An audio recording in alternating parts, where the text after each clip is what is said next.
នៅថ្ងៃទី9ខែមីនាឆ្នាំ2026ឯកឧត្តមបណ្ឌិតចាយបូរិនរដ្ឋមន្ត្រីក្រសួងធម្មការនិងសាសនានិងលោកជំទាវសូផត្រាប្រធានកិត្តិយសសាខាសមាគមនារីកម្ពុជាដើម្បីសន្តិភាពនិងអភិវឌ្ឍក្រសួងធម្មការនិងសាសនាអញ្ជើញជាអធិបតីក្នុងពិធីអបអរសាទរខួបលើកទី115ទិវាអន្តរជាតិនារី8មីនាឆ្នាំ2026ក្រោមមូលបត្រសន្តិភាពនិងសន្តិសុខសម្រាប់ស្ត្រីនិងគ្រួសារក្រសួងធម្មការនិងសាសនានៅទីស្តីការក្រសួង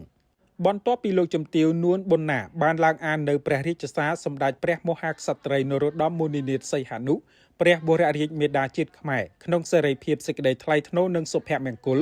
ក្នុងឱកាសអបអរសាទរខួបលើកទី115ទិវាអន្តរជាតិនារី8មីនាឆ្នាំ2026និងលោកជំទាវមិនច័ន្ទឌីណែតរដ្ឋលេខាធិការនិងជាប្រធានប្រតិបត្តិការសមាគមនារីក្រសួងធម្មការនិងសាសនាអាននៅរបាយការណ៍ស្វាគមន៍រួចមកឯកឧត្តមបណ្ឌិតរដ្ឋមន្ត្រីបានលើកឡើងអំពីប្រសាសន៍ដ៏ខ្ពង់ខ្ពស់របស់សម្ដេចអគ្គមហាសេនាបតីតេជោហ៊ុនសែនដែលបានថ្លែងកាលពីពេលកន្លងទៅគឺស្ត្រីគឺជាឆ្អឹងខ្នងនៃសេដ្ឋកិច្ចនិងសន្តិភាពសម្ដេចតែងតែការពារតម្លៃស្ត្រីខ្មែរនិងថ្កោលទោសរាល់ការប្រមាថមើលងាយស្ត្រីជាពិសេសនៅក្នុងបរិបទនៃការការពារ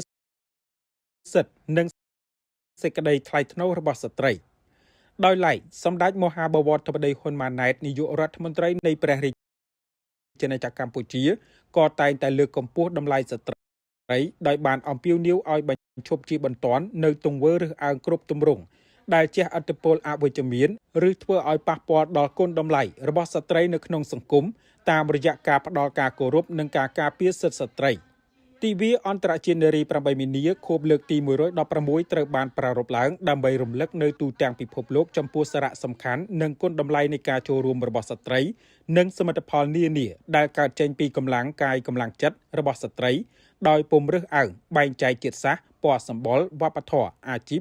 ស្ថានភាពសេដ្ឋកិច្ចឬនិន្នាការនយោបាយដែលកន្លងមកបានចូលរួមយ៉ាងសកម្មនៅក្នុងការចូលរួមចំណែកធ្វើសកម្មភាពមនុស្សធម៌នៅក្នុងក្រសួងក៏ដូចជាសង្គមខាងក្រៅតាមរយៈការស្វែងយល់សុខទុក្ខមន្ត្រីរាជការដែលជានិវត្តជននិងចាស់ជរានិងជនងាយរងគ្រោះនានាជាក់ស្ដែងមានដូចជាសម្ដេចគតិព្រឹទ្ធបណ្ឌិតប៊ុនរ៉ានីហ៊ុនសែនប្រធានកាកបាទក្រហមកម្ពុជាជាដើម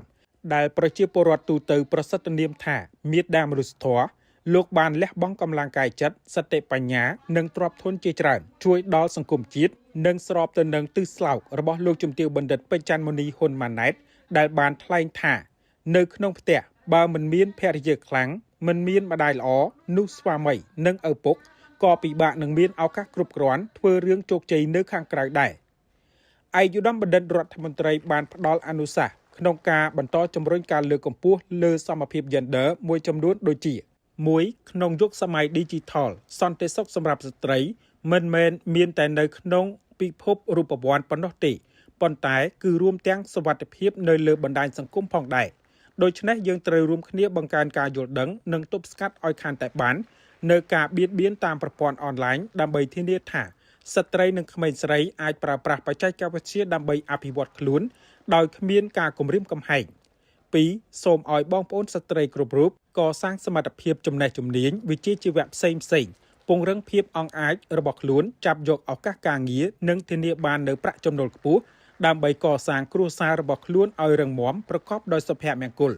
3សូមឲ្យបងប្អូនជាបុរសដែលជាស្វាមីឪពុកនិងជានិមិត្តរូបការងារត្រូវធ្វើជាបង្អែកដ៏រឹងមាំនិងជាដៃគូសន្តិភាពមិនអាចខ្វះបានក្នុងការផ្ដល់តម្លៃនិងការការពារសន្តិសុខសម្រាប់ស្ត្រីនៅក្នុងគ្រួសារអង្គភាពនិងសង្គមជាតិ4សូមលើកទឹកចិត្តឲ្យបងប្អូនជាស្ត្រីគ្រប់រូបបន្តប្រើប្រាស់សមត្ថភាពរបស់ខ្លួនចូលរួមអភិវឌ្ឍសង្គមជាតិយើងឲ្យមានការរីកចម្រើនបន្ថែមតទៀត5សូមលើកទឹកចិត្តឲ្យបងប្អូននារីជាសមាជិកសមាគមនារីកម្ពុជាដើម្បីសន្តិភាពនិងអភិវឌ្ឍក្រសួងធម្មការនិងសាសនាបន្តចុះសួរសុខទុក្ខវរៈកងទ័ពនិងបងប្អូនជនភៀសសឹកដើម្បីផ្ដល់ភាពកក់ក្ដៅនិងកម្លាំងចិត្តក្នុងនាមខ្មែរស្រឡាញ់ខ្មែរជួយខ្មែរ